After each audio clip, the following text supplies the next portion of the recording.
Damos comienzo a un nuevo programa.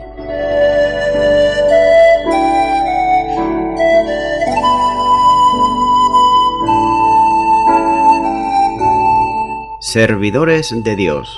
Quien te habla es Manuel Cornejo.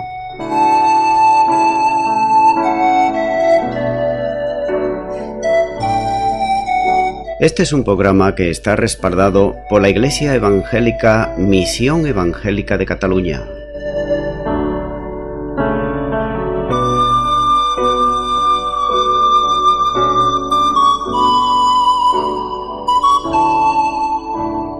Estamos situados en la ciudad de Sabadell, en la avenida Matadepera número 239.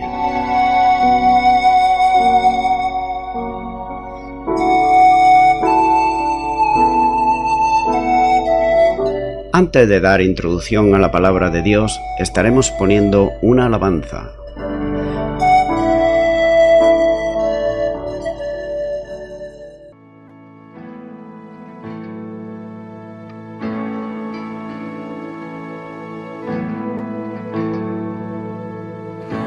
Glorioso Salvador,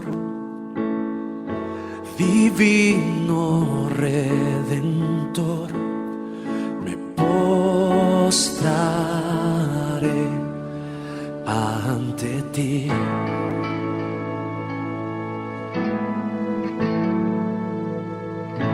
Bendito Hijo de Dios, hermoso Rey de Sión, te adoraré y así declararé: eres Rey de los cielos, eterno Dios, exaltado por siempre, Jesús Señor. Tú gobiernas en toda la creación, oh Cordero inmolado, eres Señor.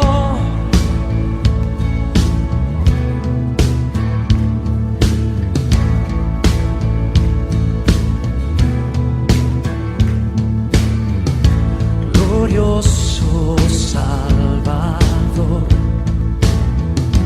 divino Redentor, me postraré ante ti.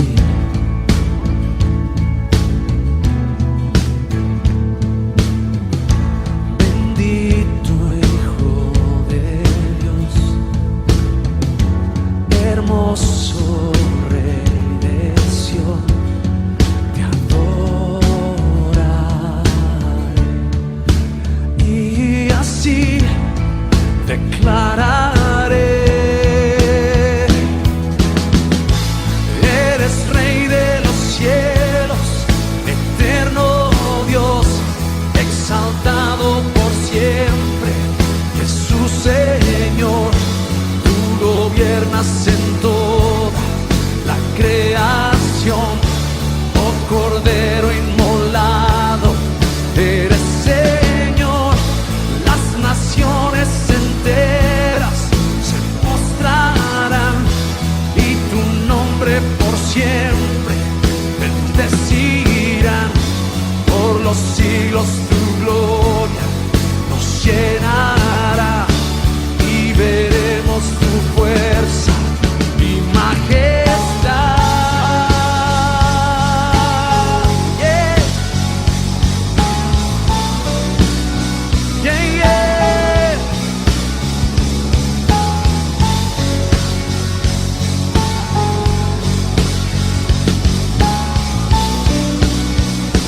Yeah, yeah.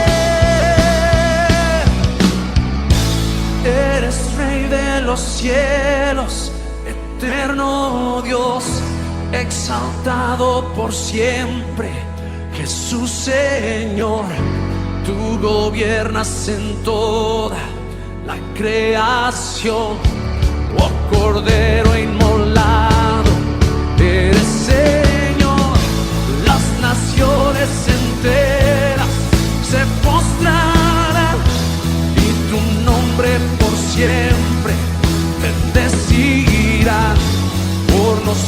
siglos tu gloria nos llenará y veremos tu fuerza y majestad.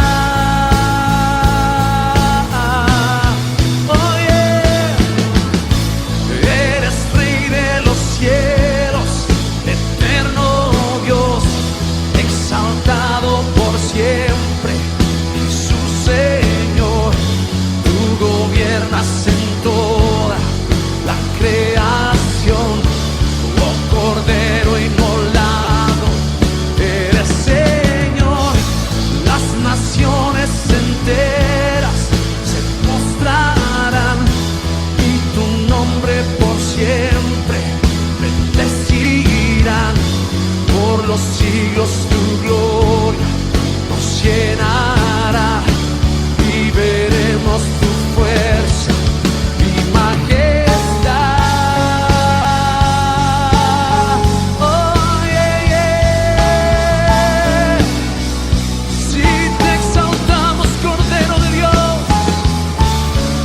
te exaltamos, Cordero de Dios, por siempre, por siempre.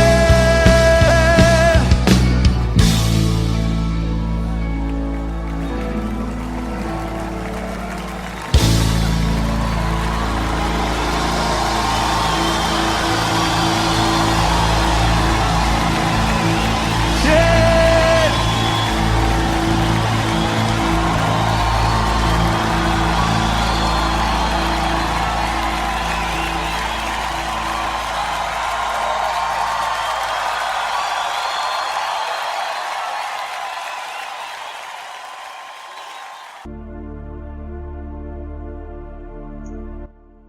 Y ya de nuevo tras la pausa musical estoy con todos ustedes para estar compartiendo la palabra de Dios, la Biblia, de una manera expositiva versículo a versículo.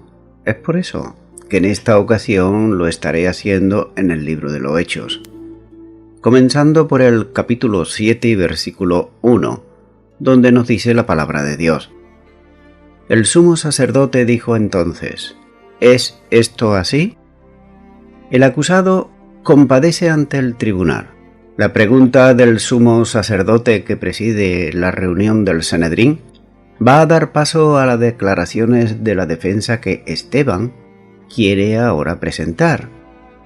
Lo que el sumo sacerdote pretendía era que el acusado dijese si era cierta o no a las acusaciones formuladas en contra de él, ya que seguramente que los judíos helenitas presentaron sus cargos, apoyados en el testimonio de los falsos testigos que habían sido sobornados precisamente por ellos. En este caso el presidente era el sumo sacerdote Caifás. Esa pregunta no podía ser respondida como un sí o un no, pero Esteban va a aprovechar la ocasión para pronunciar un largo discurso que Lucas, el escritor del libro de los Hechos, sintetiza en los versículos que siguen. No cabe duda que el alegado que Esteban supera en todas las características de una defensa, como veremos a continuación, ya que el acusado no buscaba, sin duda, que sus palabras trajesen como resultado la absolución del Sanedrín.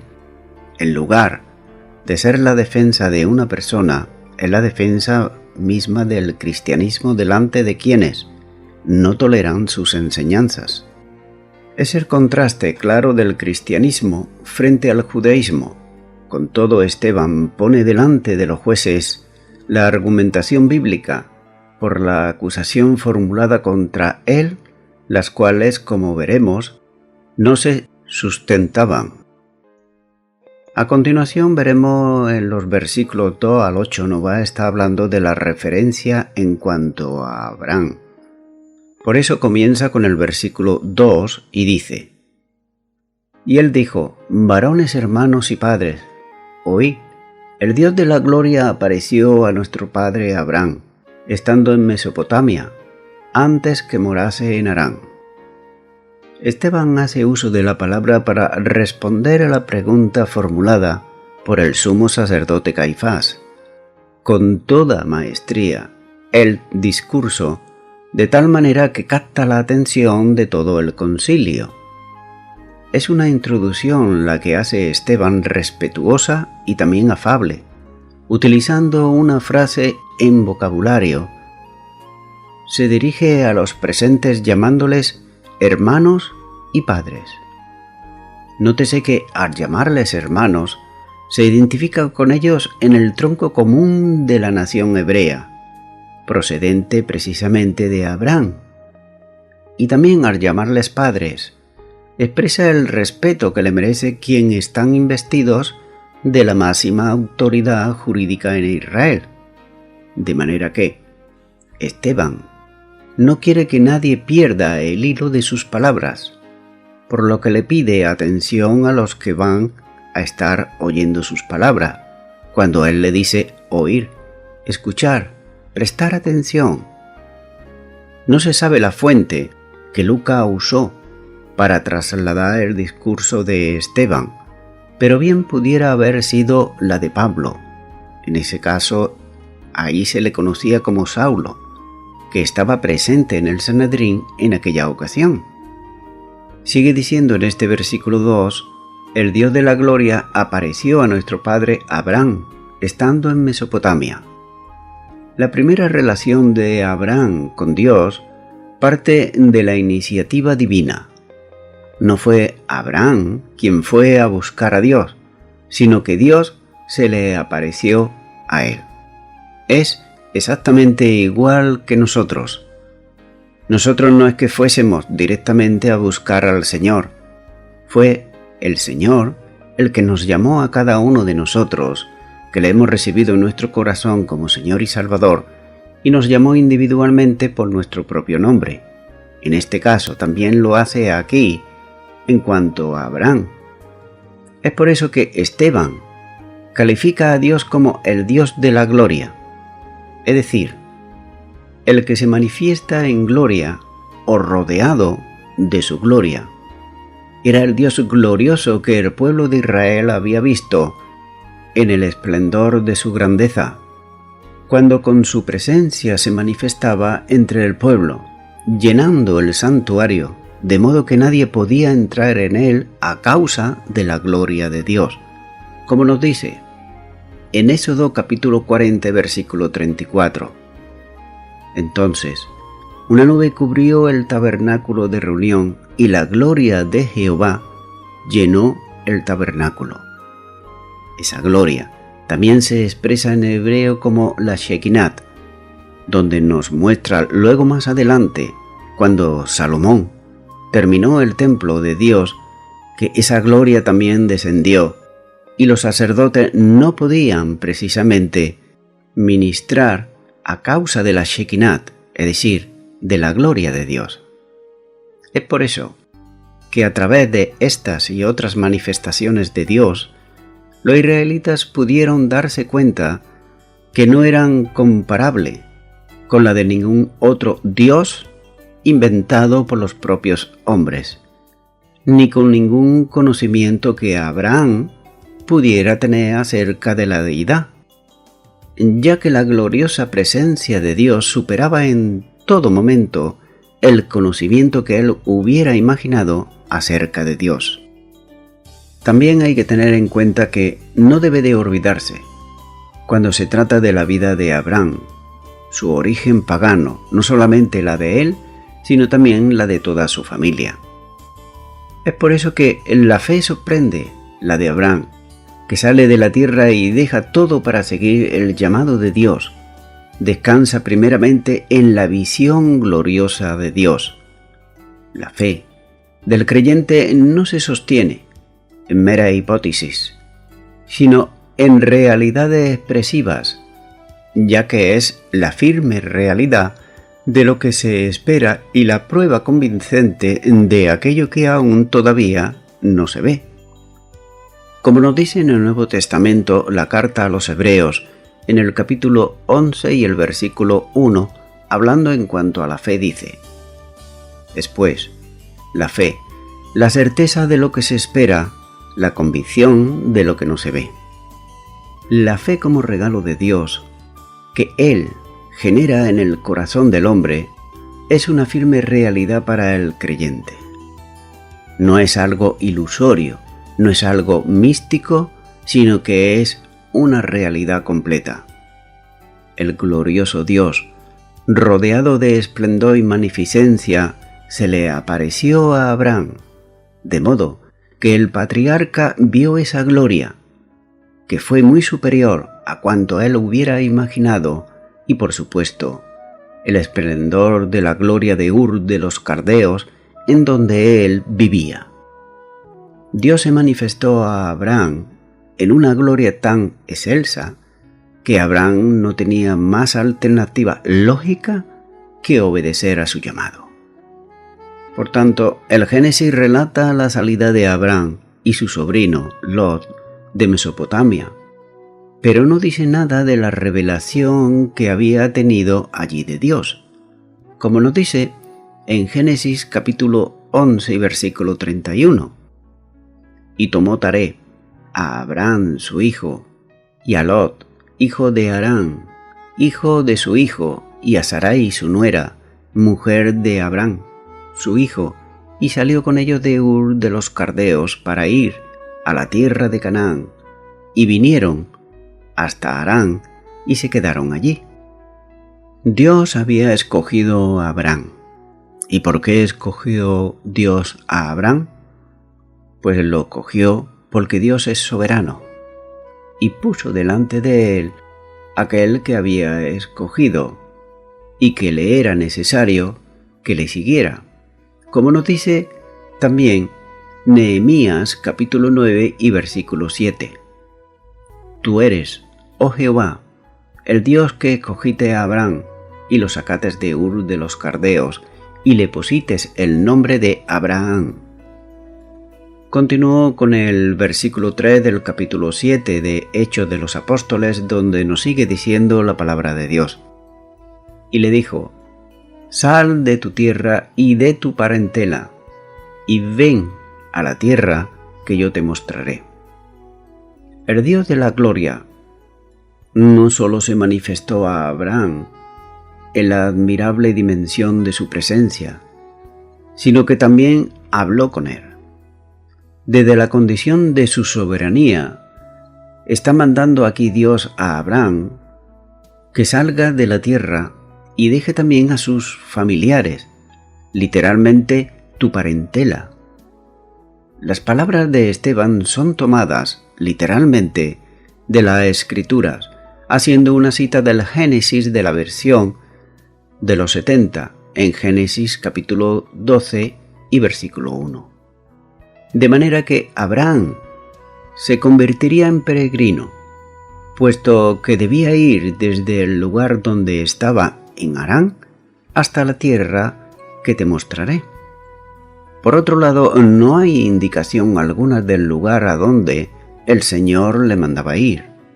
Tendría que caminar y hacerlo por fe, esperando la indicación de Dios en todo momento, ya que Él le diría el lugar a donde habría de ir a morar. Debía entonces confiar plenamente en la conducción divina e iría a donde el Señor le llevara. Es posible que desde el principio le indicase ya la dirección a tomar, puesto que en el Génesis se dice que salieron para ir a la tierra de Canaán, y a la tierra de Canaán llegaron. Génesis capítulo 12 y versículo 5. Así que Canaán era el destino que Dios determinaba para él, como se aprecia en la revelación que recibió después de llegar allí, en el versículo 7 de Génesis capítulo 12. Continúo ahora con el versículo 4, donde sigue diciendo la palabra de Dios. Entonces salió de la tierra de los Caldeos y habitó en Harán, y de allí, muerto su padre, Dios le trasladó a esta tierra, en la cual vosotros habitáis ahora.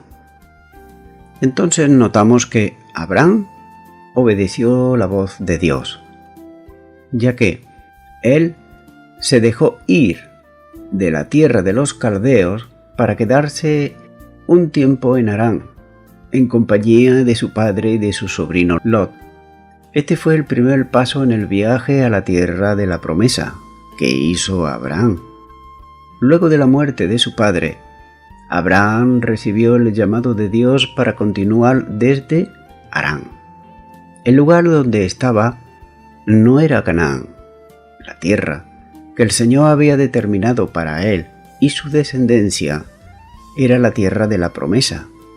Y solo después de la muerte de su padre y la salida de Harán, llegó a Canaán.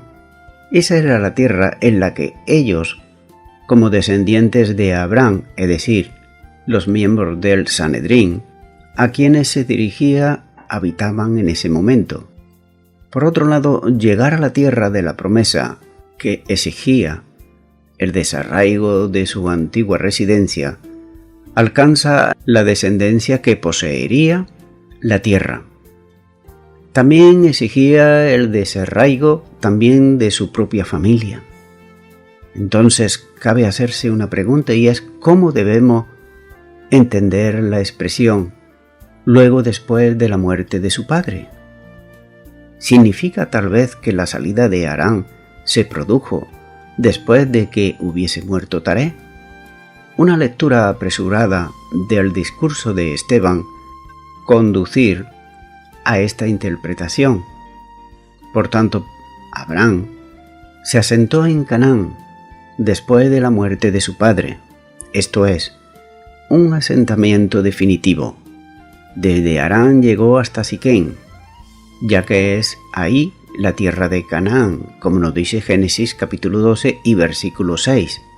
Luego de descender de Egipto, como nos muestra también en Génesis capítulo 12, versículo 10 al 20, regresó de nuevo a Canaán, asentando su tierra en Betel y Ahí.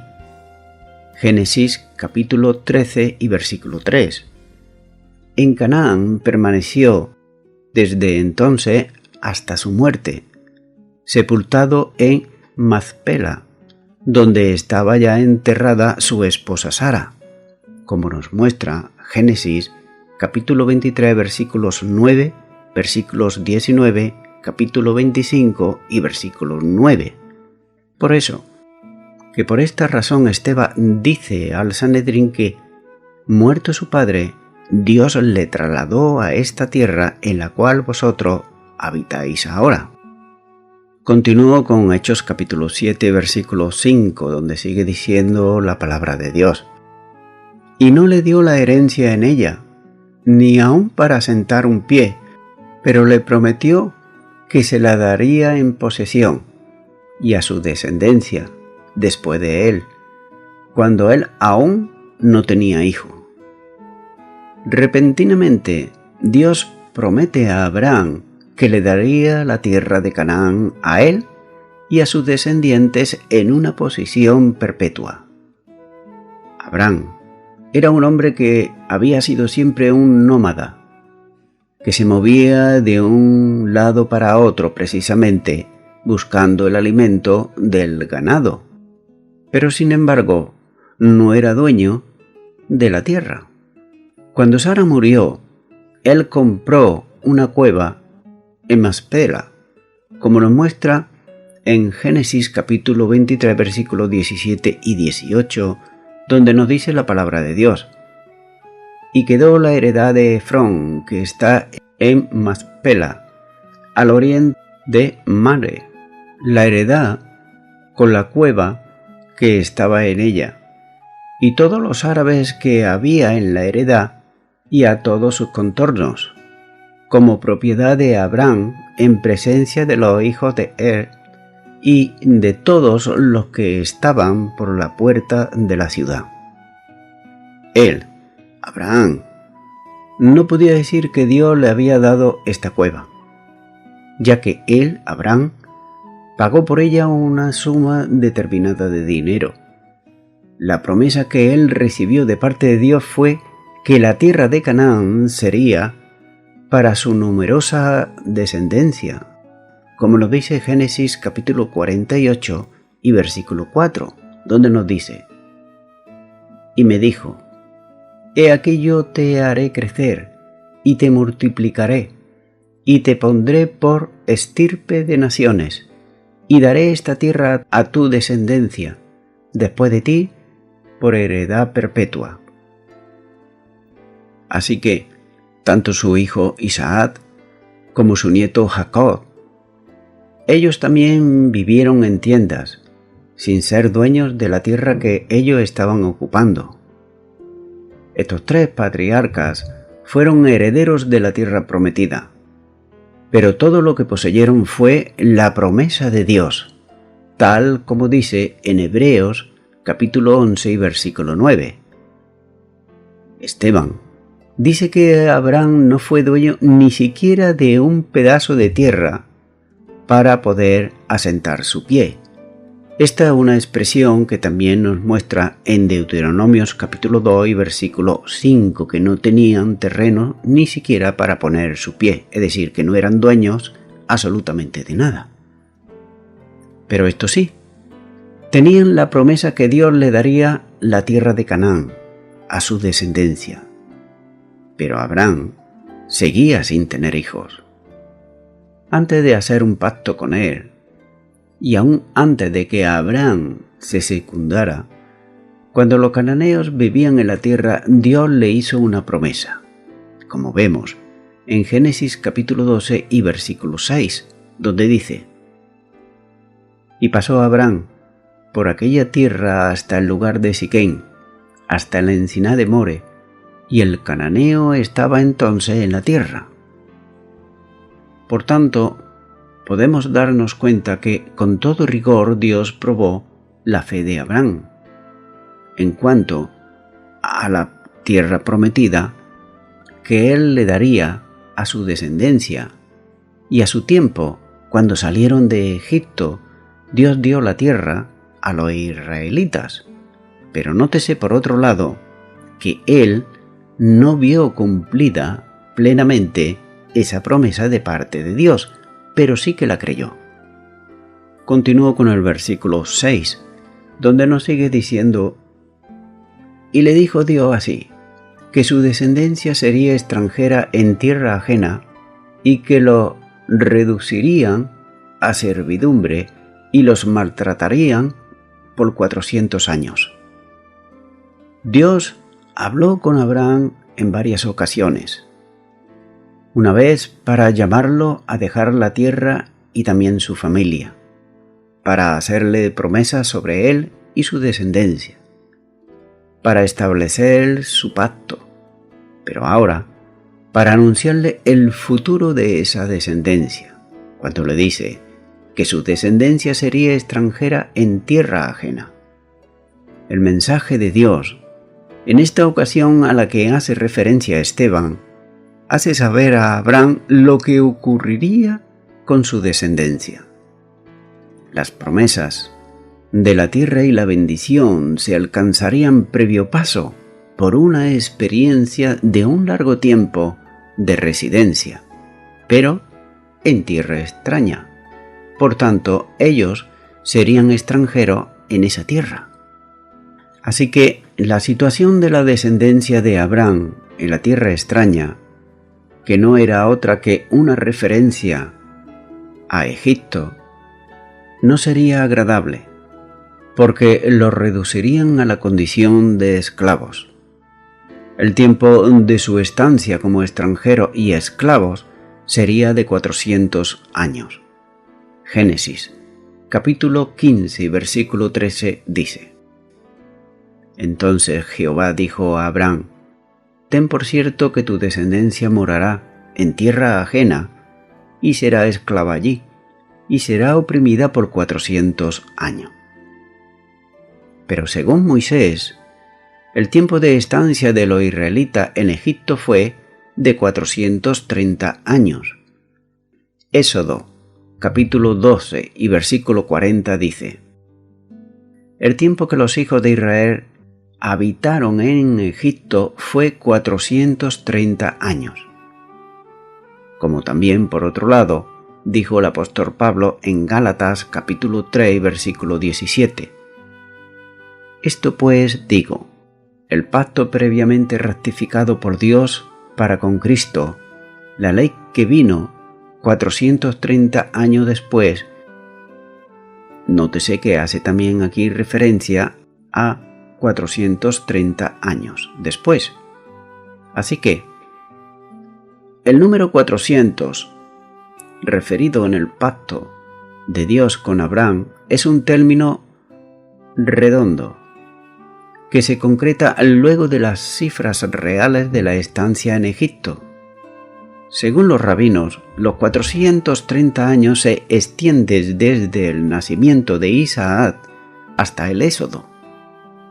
Y Esteban está haciendo descansar su respuesta a las acusaciones, apelando precisamente a la historia y citando de memoria el pasaje del Antiguo Testamento tomados de la versión de los 70, que como judío helenista conocía y utilizaba muy bien. Voy concluyendo ya con esto.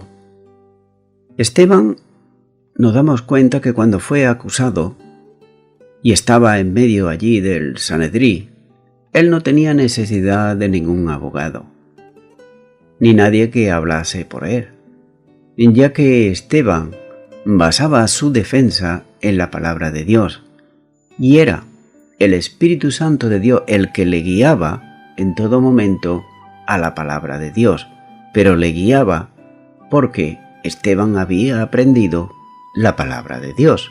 Si no la hubiera aprendido, el Espíritu Santo nunca le hubiera dirigido en cuanto a la palabra de Dios. Esto nos muestra, por otro lado, también que nosotros debemos aprender de la palabra de Dios. Es entonces, si aprendemos la palabra de Dios, que el Espíritu Santo nos la recordará en el momento oportuno y seremos eficaces para presentar defensa en cuanto al Evangelio y también en cuanto a nuestras vidas si llegase el caso.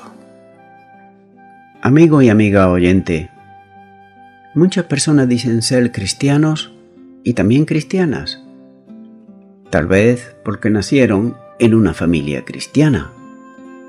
Pero todos sabemos que no porque el padre o la madre sean unos artistas, en el caso quizás de la música o de las letras, que también sus hijos van a llegar a ser unos artistas como ellos. No, eso requiere de parte de los hijos un esfuerzo, y con todo y con eso ya veríamos si llegaba. De la misma manera, como el nacer en una familia siendo cristiana no nos da el derecho de que nosotros también vamos a ser cristianos ya. Así que la salvación es individual para cada uno, igual que Dios llamó a Abraham individualmente, como dije anteriormente, también llama a cada persona por su nombre y los llama individualmente. También vemos por otro lado que hay personas que dicen que por llevar años de cristianismo, esos años de cristianismo precisamente le acreditan de que son verdaderamente cristianos o cristianas. Pero todos sabemos también que hay personas que llevan toda su vida apretando tornillos, pero no saben hacer un mueble. De la misma manera, se puede llevar años asistiendo a una iglesia y solo saber lo que se escucha de oídas, pero no experimentarlo porque verdaderamente no se ha experimentado el nuevo nacimiento en Cristo Jesús. Amigo y amiga oyente, el Nuevo Testamento, la palabra de Dios, en el Evangelio de Juan capítulo 16 versículo 13 hay una promesa de parte del Señor Jesús y dice: pero cuando venga el Espíritu de verdad, Él os guiará a toda la verdad. Mi amigo y mi amiga oyente, ¿quién te está guiando a ti a toda la verdad bíblica? Esteban era guiado en todo momento por el Espíritu Santo de Dios para presentar defensa de su fe. Es por eso que si tú aún todavía no eres guiado por el Espíritu Santo de Dios Para ello, para ser guiado por el Espíritu Santo, primero es necesario que recibas a Jesucristo en tu corazón como Señor y Salvador. Tal vez tú digas: nací en una familia cristiana y ya soy cristiano. Eso no basta. Llevo muchos años de creyente y eso me acredita. Tampoco eso basta si no has experimentado el nuevo nacimiento en Cristo Jesús. Notamos que estas palabras de el Señor Jesús fueron dadas a aquellos que estaban dispuestos a seguirle. Por eso, mi amigo y mi amiga, si tú quieres seguir a Jesucristo, tú debes ahora aceptarle en tu corazón como tu Señor y tu Salvador. Por eso te animo que ores conmigo si no lo has hecho nunca esta fácil y sencilla oración. Repite conmigo y di ahí a donde tú estás. Señor Jesús, te pido perdón por todos mis pecados, que son muchos. Tú lo sabes, pero me arrepiento de todos. Absolutamente. Te abro mi corazón y te recibo como mi Señor y mi Salvador. Y acepto esta promesa tuya de que tu Espíritu me guiará a toda la verdad, porque Él es la verdad. Tú eres, Señor Jesús, el camino, la verdad y la vida. Gracias, porque a partir de ahora tú eres mi Señor y mi Salvador. En tu nombre, en el nombre de Jesús. Amén.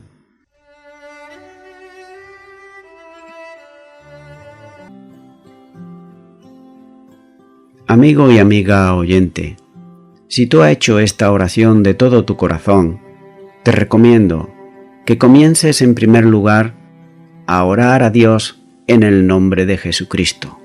Orar a Dios no es rezar, sino que es hablar con una persona. También te recomiendo que leas la palabra de Dios.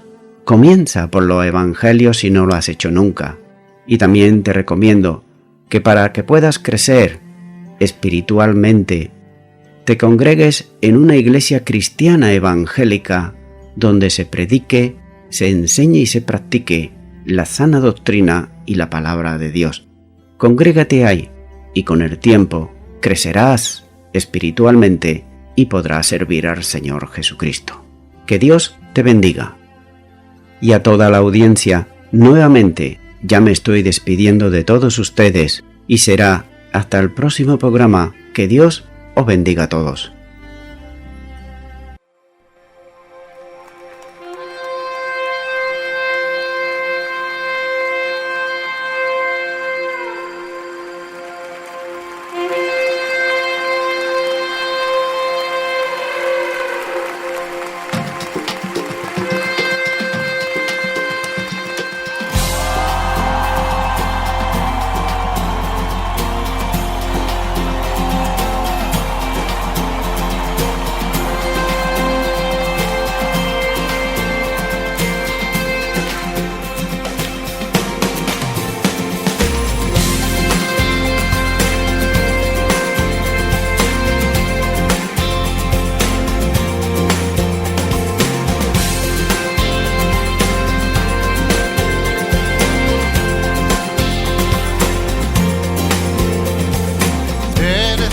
Abraham, de Isaac, de Israel. Ven y establece hoy tu potestad.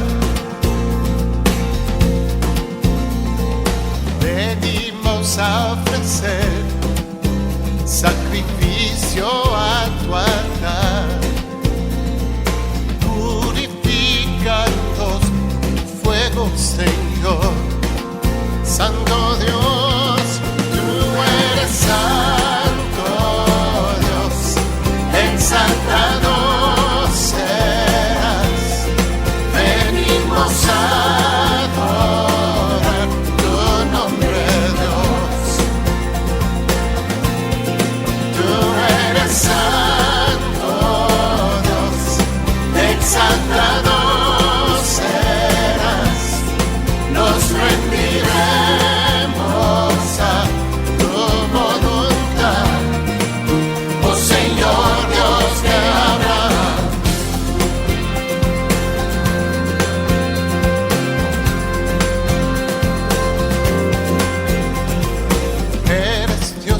Abraham,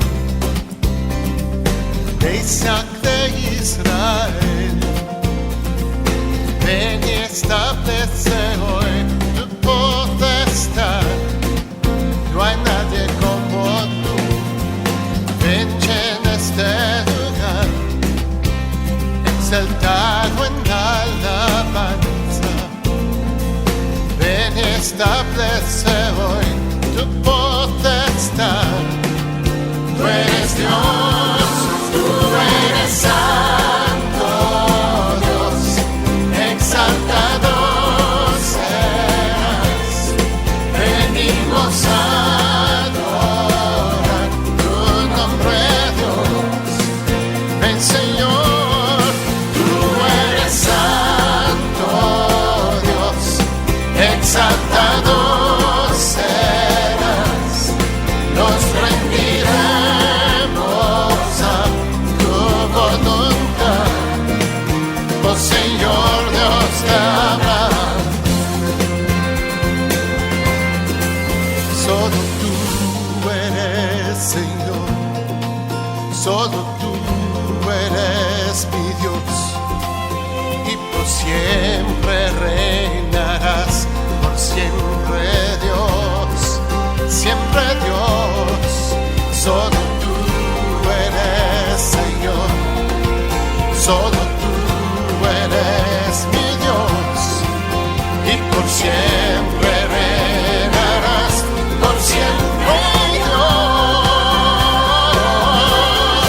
Tú eres santo Dios, exaltado serás. Venimos a adorar tu nombre, Dios, tu nombre. Tú eres santo Dios, exaltado serás. Nos rendiremos a tu voluntad, oh Señor. Tú eres santo Dios, exaltado serás. Venimos a adorar tu nombre, Dios, tu nombre. Tú eres santo Dios, exaltado serás. Nos rendiremos a tu voluntad, oh Señor Dios de Abraham, oh Señor